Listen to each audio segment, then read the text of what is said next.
नमस्कार students, good morning. आप सभी का वेलकम है गुरुज एकेडमी के अंदर ऑनलाइन कोचिंग के लिए। तो आज हम स्टार्ट करेंगे प्रैक्टिस सेट। आज है हमारा 8वां प्रैक्टिस सेट।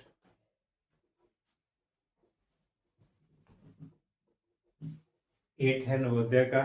तो उसी तरीके से आपने करना है। पहले आपने एक एक सम को देखना है, कॉपी नोटबुक पे साथ के साथ करना है। फिर नेक्स्ट सम को एक सम देखेंगे, नोटबुक पे करेंगे और फिर अगला सवाल करेंगे।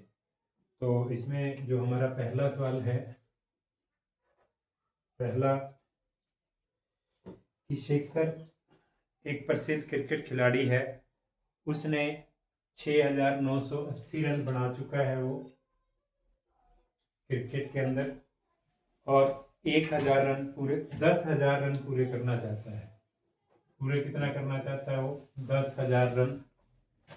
तो उसको कितने रन और बनाने होंगे? तो ये तो आसान सा है। आप 10,000 में से 6,980 घटा दोगे तो वो आपका आंसर आ जाएगा। अगर 10,000 पूरे करने हैं तो कितने रनों की और उसको जरूरत होगी। ठीक है। तो सेकंड सवाल है। इसके बाद सेकंड में है 2 मल्टीप्लाई, फिर बड़ी ब्रैकेट है 3 प्लस 2, फिर मल्टीप्लाई, फिर मीडियम ब्रैकेट है 3 माइनस छोटी ब्रैकेट है 6 डिवाइड बाय 2, और ये मीडियम ब्रैकेट 1 प्लस 7 और बड़ी ब्रैकेट 1। इसको हल करना है। तो इसमें सबसे पहले हम छोटी ब्रैकेट को हल करते हैं। तो छोटी ब्रैकेट में कितना है? 6 को डिवाइड करना है 2 से, 6 को भाग करना है 2 से, तो 3 आएगा। 3 में से 3 घटा देंगे, 0 आ जाएगा। तो इस ब्रैकेट के अंदर 0 बन गया। ये 6 में से 2, 2 गुना 3 प्लस 2 गुना ये ब्रैकेट, ये 3 हो गया, 3 में से 3 गया 0, और प्लस का 7 ये आ गया। अब इस ब्रैकेट को हल करें तो ये 0 बन गया। 2 की मल्टीप्लाई 0 के साथ, 2 गुना 0, ये 0 हो जाएगा। तो क्या बचेगा हमारे पास? 2 गुना 3, ये 0 हो गया, प्लस 7, 3 प्लस 0 प्लस 7। तो अब इसको जोड़ देंगे, 3 7 10, 10 की 2 के साथ गुना करेंगे तो 20 इसका क्या आ जाएगा आंसर? 20 आंसर आएगा इसमें। तो पहले हमने छोटी ब्रैकेट को हल किया, फिर मंझली ब्रैकेट को, और लास्ट में बड़ी ब्रैकेट को हल कर दिया। ठीक है। उसके बाद नेक्स्ट हमारा थर्ड सम, 4 प्लस 4.44 प्लस 4.04 प्लस है 44.4 प्लस 444। तो इसको जोड़ना है। तो कैसे जोड़ना होता है इसको? आप दशमलव के बाद सबसे ज्यादा अंक देखो किस में है। इसमें नहीं है, इसमें 2 है, इसमें 2 है, इसमें 1 है, इसमें है नहीं। तो ज्यादा से ज्यादा ये 2 है। तो हम इसको 2 दशमलव तक लिखेंगे सारी संख्याओं को। जैसे ये 4 है तो इसको 4.00, फिर 4.44, इसको 4.04, इसको 44.4 और यहाँ 0 लगा देंगे। फिर 444 है 0.00, इसको जोड़ देंगे, ये आ जाएगा आपका 4, 4 और 4 8, ये 4 पंजे 20 की 0, 2, 4 4 8 और 2 10 की 0, और 81 5। तो ये आ जाएगा। मतलब इसमें ये 2 अंकों के बाद दशमलव था, तो सारी संख्याओं को हमने ऐसे ही लिखना है। दशमलव के बाद 2 अंक लगाने हैं, नहीं है तो 0 0 लग जाएगी। ठीक है। तो सिंपल है, जोड़ी करना था। अगला है चौथा सवाल। चौथा सवाल है कि 0.4 का 5% कितना होगा? 0.4 का 5%। तो ये हो जाएगा 0.4 का मतलब गुणा 5, प्रतिशत है तो बटा 100 लग जाएगा, प्रतिशत है तो बटा 100 लगेगा। अब इस 4 का दशमलव हटा लो, कैसे हटेगा, 4/10 गुणा 5/100। इसको काटने की जरूरत नहीं है, ये बटा 1000 है, 3 अंकों के बाद दशमलव लग जाएगा, तो सीधी गुणा कर दो। काटना है तो मैं इसको काट देता हूँ, 5 एकम 5, 5 दूनी 10, 2 दूनी 4, तो ये 2/100 आ गया। इसको भी हम 1/50 लिख सकते हैं, पर ये दशमलव में उत्तर है इसका, तो बस अब यहाँ पे 2 है, 0/100 है, तो 2 अंकों के बाद दशमलव लग जाएगा। 1 अंक हमारे पास था तो 1 0 लगी, तो 0.02, ये इसका आंसर आ जाएगा, 0.02। ठीक है, आगे चले। 1/4 चक्कर घूमने पर कौन सा कोण बनेगा। जैसे ये मैं खड़ा हूं, अगर मैं पूरा चक्कर घूमूं ऐसे, तो ये 360 हो गया।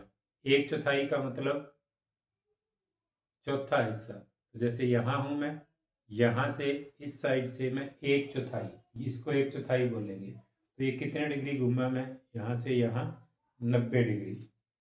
तो कौन सा कोण बनेगा 1/4 घूमने पर, 1/4 घूमने पर समकोण। अगर 1/4 घूमेंगे तो 90 डिग्री का कोण बनेगा, जिसको हम क्या बोलते हैं, समकोण। दी गई आकृति में किस प्रकार का कोण है। ये ऐसी आकृति दे रखी है, तो ये कोण पूछा है, तो ये कोण अगर ये सीधी होती आकृति ऐसे तो ये 90 का होता, पर ये 90 से थोड़ा ज्यादा है, तो ये कौन सा कोण है, अधिक कोण। ठीक है, कौन सा कोण होगा, ये अधिक कोण होगा। ठीक है, आसान सा था ये। अगला है, एक रेलगाड़ी 75 किलोमीटर प्रति घंटा की गति से दौड़ रही है। चाल है उसकी रेलगाड़ी की, चाल 75 किलोमीटर प्रति घंटा ये दे रखी है। 350 किलोमीटर की दूरी तय करने में कितना समय लगेगा। दूरी कितनी तय करनी है उसने, 350 किलोमीटर ये दूरी है, तो समय निकालना है। समय का फार्मूला क्या होता है, दूरी बटा में 4, 75, तो इसको 5 पे काट लो, 15 पंजे 75, 5 7 35, 0 17 आ जाएगा। फिर 5 पे काट ले, 3 पंजे 15, और ये आ जाएगा 5 पे काटेंगे तो 5 एकम 5, 5 चौके 20, तो 14/3 आ गया। 14 को 3 से भाग कर लो, 3 चौके 12, 4 सही 2 शेष बचेगा, 4 सही 2/3 घंटे, क्योंकि 14 को जब हम 3 से भाग करेंगे, 3 चौके 12 और 2, तो ये आ जाएगा 4 सही 2/3 घंटे। अब इसका उत्तर घंटे और मिनट में दे रखा है, तो 4 घंटे तो ये पूरे हो गए, ये 2/3 घंटे जो है इसके मिनट बना लो, तो 4 घंटे तो ये हो ही गए। 2/3 घंटे के मिनट बनाएंगे तो इसको 60 से गुणा कर देंगे, ये आ जाएगा 4 घंटे और 2/3 गुणा 60 मिनट। इसको हल कर दो, 3 दूनी 6, 20, तो ये बन गए 4 घंटे 20 दूना 40 मिनट, ये समय आ जाएगा, ये आंसर आएगा। ठीक है, उसके बाद है आगे 8वां सवाल है, 500 सेंटीमीटर 50 मीटर और प्लस 5 किलोमीटर, 5 किलोमीटर। इसका उत्तर जो है टोटली वो मीटर बना रखे हैं, तो इस सारे के हमने मीटर बनाने हैं, कितने बनेंगे, तो मीटर बना दो। 500 सेंटीमीटर है तो 500/100, क्योंकि 100 सेंटीमीटर से 1 मीटर बनता है, तो सेंटीमीटर के मीटर बनाने के लिए 100 से भाग करना पड़ेगा, क्योंकि अगर 100 सेंटीमीटर होगा तो 1 मीटर बनेगा, 100/100। 200 सेंटीमीटर है तो 200/100 2 मीटर बनेंगे। प्लस ये 50 मीटर है तो ये ऐसे कैसे रह जाएगा, और प्लस ये 5 किलोमीटर है तो ये किलो हटा दो, 5×1000 मीटर, क्योंकि किलोमीटर में 1000 मीटर होते हैं। तो ये सारे अब क्या बन गए, ये भी मीटर बन गया और ये भी मीटर, तो ये सारे मीटर बन गए। अब इसको हल कर दो, ये 2 जीरो से 2 जीरो, तो ये बन गया 5 मीटर, प्लस ये 50 मीटर और प्लस ये 5000 मीटर। तो ये सारे हमने क्या बना दिए, मीटर बना दिए। जोड़ दो इसको, कितना, सबसे पहले है 5000, फिर है 50, फिर 5, तो ये बन गया 5 5 0 5, 5055 मीटर। ये इसका आंसर आ जाएगा। ठीक है, बस एक चीज ये ध्यान रखनी है, सेंटीमीटर के जब मीटर बनाओगे तो बटा 100 लगेगा, और किलोमीटर के जब मीटर बनाएंगे तो गुणा 1000 लगेगा, क्योंकि 1 किलोमीटर में 1000 मीटर होते हैं। 2/9 के समतुल्य भिन्न ज्ञात कीजिए जिसका हर 63 हो। तो हमने क्या करना है, 2/9 एक ऐसी भिन्न ढूंढनी है कि ये समतुल्य हो और उसका हर 63 हो। ये ऊपर वाला अंश होता है और नीचे वाला हर होता है। तो 2/9 के समतुल्य भिन्न जिसका हर 63 हो, तो इसका मतलब 9 को 63 बनाया है तो कितने से गुणा करी। अब आपने सोचना है 9 का पहाड़ा पढ़ो, 63 कहाँ आएगा, 9 सत्ते 63, इसका मतलब इसको 7 से गुणा अगर करें तो 63 बनेगा। अगर इसको 7 से मल्टीप्लाई कर रहे हैं तो इसको भी 7 से मल्टीप्लाई करेंगे, तो 2 सत्ते 14, तो 2/9 के जो समतुल्य भिन्न होगी वो 14/63 होगी। ठीक है, आसान सा था बिल्कुल ये। 10वां सवाल है आगे। 10वें सवाल में है, एक आयत की लंबाई 16 चौड़ाई 8 है। लंबाई 16 और चौड़ाई 8 है।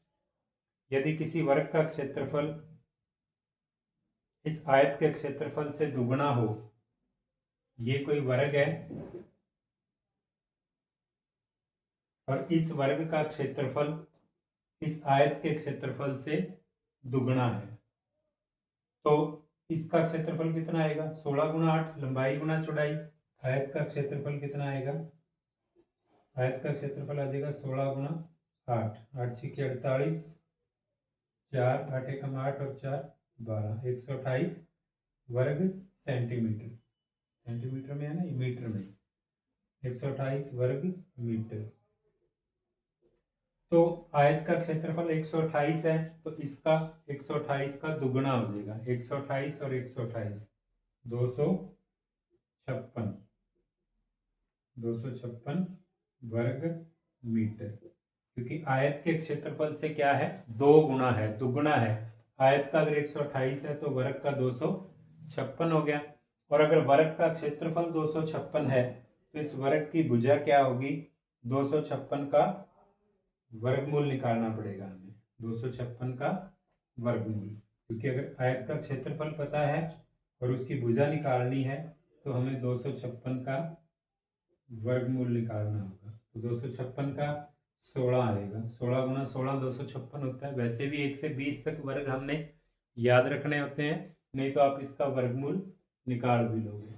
वर्गमूल जोड़ा बना के निकालते हैं हम, पहले 1 पे जाएगा फिर 6 पे चला जाएगा, तो 16×16 256 होता है। तो इसका मतलब इस वर्ग की भुजा कितनी आएगी, 16 आएगी। तो ये भी 16 है, तो 16×16 256 है। तो वर्ग का अगर क्षेत्रफल पता है तो उसका वर्गमूल निकाल दो, भुजा आ जाएगी इसकी।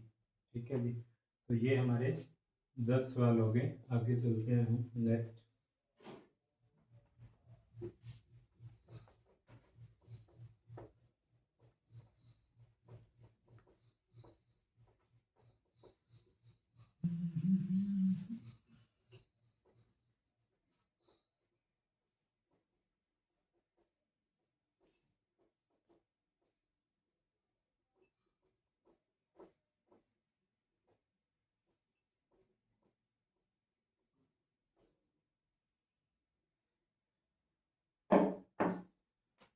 अगला है 11वां सवाल। काजल 1 घंटे में एक किताब का 1/3 भाग पढ़ती है 1 घंटे में, तो इसका मतलब किताब को पूरा कितने घंटों में पढ़ेगी? 3 घंटों में, क्योंकि वो 1 घंटे में किताब का 1/3 भाग पढ़ती है। अगर 1 घंटे में 1/3 भाग है तो वो किताब को पूरा पढ़ेगी, किताब को पूरा पढ़ेगी कितने घंटे में? 3 घंटे में। ठीक है, चलो आगे देखते हैं क्या है। वह किताब को 2 सही 1/5 घंटे पढ़ती है, तो उसने कितना पढ़ा है किताब को? 2 सही 1/5 घंटे। तो इस किताब का कितना भाग पढ़ने को शेष बचता है? तो भाग जो है वो बताना है हमने। 1 घंटे में 1/3 भाग, और अब यहाँ हम करेंगे 1 घंटे के अंदर 1/3 भाग, तो 2 सही 1/5 घंटे में कितना पड़ेगी? किताब को पूरा पढ़ती है वो 3 घंटे में। अब उसने पढ़ी है किताब 2 सही 1/5 घंटे। इस किताब का कितना भाग पढ़ने को शेष बचता है? तो 3 घंटे में वो पढ़ती है 1 भाग। 3 घंटे में पढ़ती है बराबर 1 भाग। ऐसे लिख सकते हैं इसको कि वो 3 घंटे में उस किताब को पूरा पढ़ लेती है, क्योंकि 1 घंटे में वो 1/3 भाग पढ़ती थी, तो किताब को पूरा पढ़ेगी 3 घंटे में। और इसका मतलब अब इसको उल्टा लिख दिया हमने, इकाई को 3 घंटे में पढ़ती है 1 भाग, तो 1 घंटे में कितना पढ़ेगी? 1 घंटे में पढ़ेगी बराबर 1/3 भाग। ये लाइन आ गई वैसे तो। अब इसमें कितना है? 2 सही 1/5 घंटे पढ़ती है वो, तो 2 सही 1/5 घंटे में पढ़ेगी 1/3 गुना, इसको भाग करना पड़ेगा, इसको भाग करना पड़ेगा, क्योंकि 1/3 जो है जो 1 से कम है, तो इसको भाग करेंगे 2 सही 1/5 से। 1/3 भाग में 5 दूनी 10 और 1 11/5, इसको गुणा बना दो 5/11, तो ये आ जाएगा 5/33। तो 2 से 1/5 घंटे में वो भाग पड़ेगी 5/33। तो नहीं, ये इसको हमें दोबारा इकाई लिखने में इसका फर्क हो गया, ऐसे तो बात नहीं बनेगी। 1 मिनट, ये था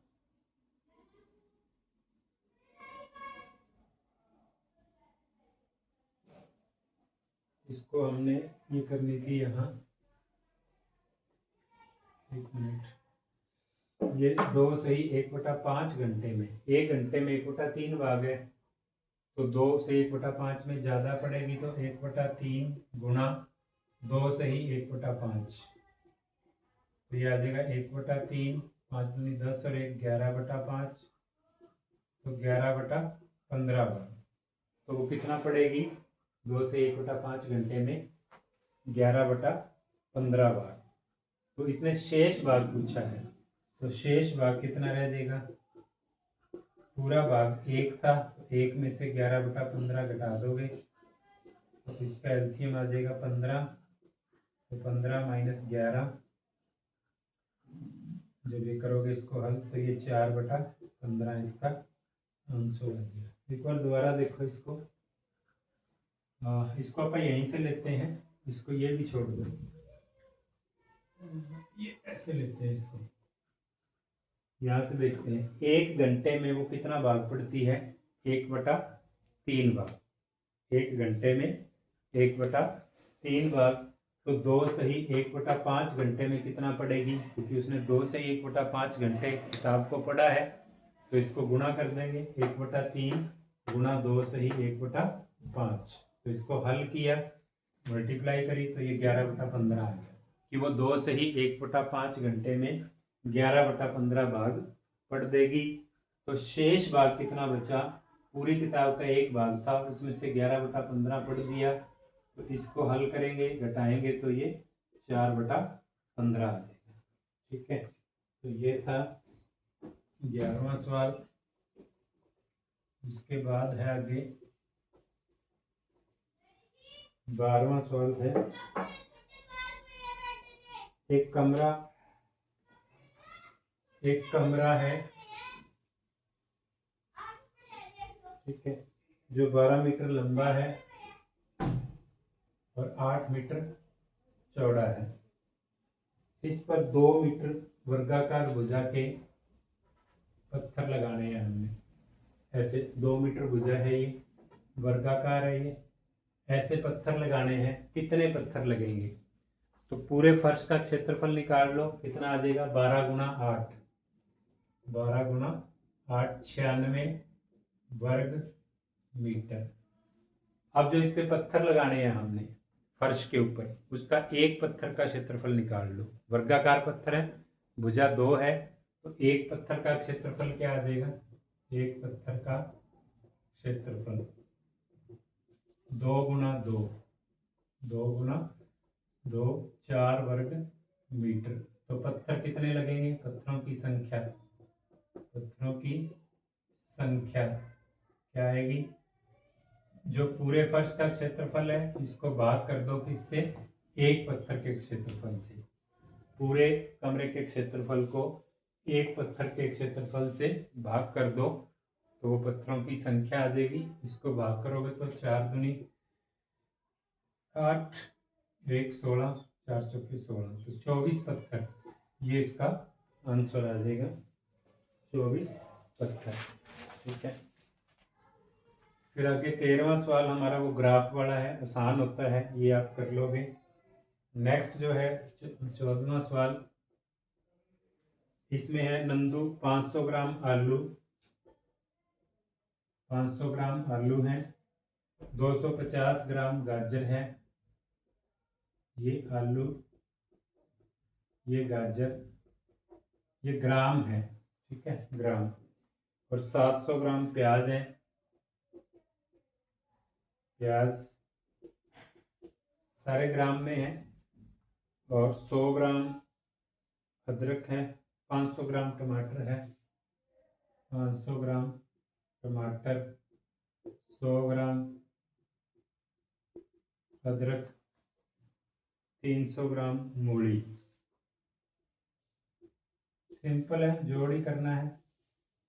कुल वजन कितना हो गया, 0 5, 5 और 2 7, और 7 14, और 5 19, और 1 20, और 3 23, 2350 ग्राम हो गया।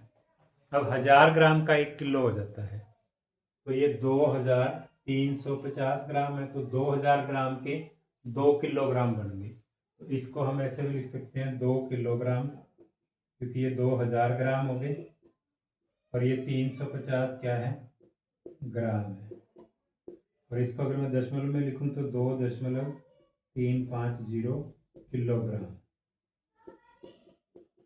ये 2 है तो किलोग्राम आएगा, और ये 350 ये ग्राम हो गए, 2 किलोग्राम 350 ग्राम, ये इसका वजन हो गया। तो इसको ऐसे लिखा जाएगा 2.350, आगे किलोग्राम में लिखा जाएगा। ठीक है, तो उसके बाद अगला है 100 संतरे 400 रुपये में खरीदे गए और 60 रुपये प्रति दर्जन की दर से बेच दिए गए, लाभ प्रतिशत बताना है। तो 100 संतरों का क्रय मूल्य कितना है, 100 संतरों का क्रय मूल्य 400 रुपये है, तो एक संतरे का क्रय मूल्य कितना आ जाएगा, एक संतरे का क्रय मूल्य आ गया 400 बटा में 100, भाग कर देंगे, कम होगा एक संतरे का, तो ये 2 जीरो से 2 जीरो, तो एक संतरा कितने का खरीदा है? 4 रुपए का क्रय मूल्य। बेचा है 60 रुपए प्रति दर्जन, दर्जन मतलब 12, तो 12 संतरों का विक्रय मूल्य, 12 संतरों का विक्रय मूल्य 60 रुपए में बेचे एक दर्जन, तो 12 संतरे कितने में बेचे? 60 रुपए में। तो एक संतरे का विक्रय मूल्य, एक संतरे का विक्रय मूल्य कितना आ जाएगा? 60 बटा 12, 12 पंजे 60, तो 5 रुपये आ जाएगा। एक संतरा 4 रुपये का खरीदा और 5 रुपये का बेच दिया, तो लाभ प्रतिशत निकालना है। तो एक संतरे पर लाभ कितना हो गया? एक संतरे पर लाभ, संतरा खरीदा कितने का? 4 का, बेचा 5 का, तो 5 में से 4 घटा दें, 1 रुपये का लाभ हो गया एक संतरे पर। तो अब लाभ प्रतिशत निकालें। अब लाभ प्रतिशत कितने रुपए लाभ हुआ? 1 रुपया बटा में क्रय मूल्य। एक संतरे का क्रय मूल्य कितना है? 4, क्योंकि लाभ प्रतिशत या हानि प्रतिशत हमेशा क्रय मूल्य पर निकाला जाता है, हमेशा क्रय मूल्य के ऊपर निकाला जाता है। तो क्रय मूल्य एक संतरे का कितना है? 4। प्रतिशत निकालना है तो हम गुणा में 100% लगाते हैं, गुणा में 100% लगाते हैं। तो इसको काट दो, 2 पे कटेगा 50, 2 पे काटेंगे तो 25, तो ये आ जाएगा 25%। ये आंसर आ जाएगा लाभ प्रतिशत 25%। ठीक है, अगला देखें। सबसे छोटी अभाज्य संख्या, सबसे छोटी अभाज्य संख्या कौन सी होती है? 2। एक को नहीं कहना, क्योंकि एक अभाज्य नहीं है और न ही भाज्य है। तो सबसे छोटी अभाज्य संख्या जो है वो 2 है। ठीक है, अगला है 11 इकाइयां, 11 इकाइयां प्लस 11 दहाइयां प्लस 11 सैकड़े, 11 सैकड़े बराबर है। ये किसके बराबर होंगे? ठीक है, अब 11 इकाइयां का मतलब तो 11 ही हो गया, प्लस 11 दहाइयां हैं तो 11 गुना 10 हो गया, 11 दहाइयां प्लस 11 क्या है? सैकड़े, तो 11 गुना 100, ये 11 सैकड़े हो गए। इसको हल कर लो, 11 प्लस 11 दाया 110 प्लस 11 को 100 से गुणा करेंगे तो 1100, इसको जोड़ दो, 1100 और 1200, 10 और 1221, क्या जोड़ आ जाएगा? ये 1221, इनको जोड़ोगे तो 1221 आंसर आ जाएगा। फिर 70,560, 70,560 में 5 और 6 के स्थानीय मानों का गुणनफल, तो 5 का स्थानीय मान 500 है, 6 का 60 है, इनकी गुणा बतानी है। तो इनकी गुणा आ जाएगी 5 6 का 30 और 1 2 3 0, 30,000 आ जाएगा। ठीक है, 5 और 6 की गुणा कर दी 30 और 1 2 और 3 ये 0 लगा दी, तो 30,000 क्या आ जाएगा? आंसर आ जाएगा। तो हमने इसमें 5 का स्थानीय मान निकालना है और 6 का स्थानीय मान, उन दोनों की गुणा कर देनी है 500 और 60 की, तो वो आंसर होगा। अगला सवाल है, संख्याओं 12 14 16 18 में से कौन सी संख्या उस संख्या का भाज्य होगी जिनके भाज्य 16 एवं 17 है, 16 एवं 7 है। इस सवाल को एक बार छोड़ दो, समय जो है इसको नेक्स्ट उसमें क्लियर करेंगे। अभी समय 8:40 हो गए तो स्कूल का टाइम होने वाला है। लास्ट जो सवाल है वो है 425 तथा 476 का महत्तम समापवर्ग, 425 और 476 का महत्तम समापवर्ग, 425 और 476 का महत्तम समापवर्ग निकालना है। तो इसको आप टेढ़ी भाग विधि से निकालोगे। क्या करोगे? 476 को भाग करोगे 425 से, 1 पे जाएगा 425, 6 में से 5 गया 1, 7 में से 2 गए 5, ये आ गया।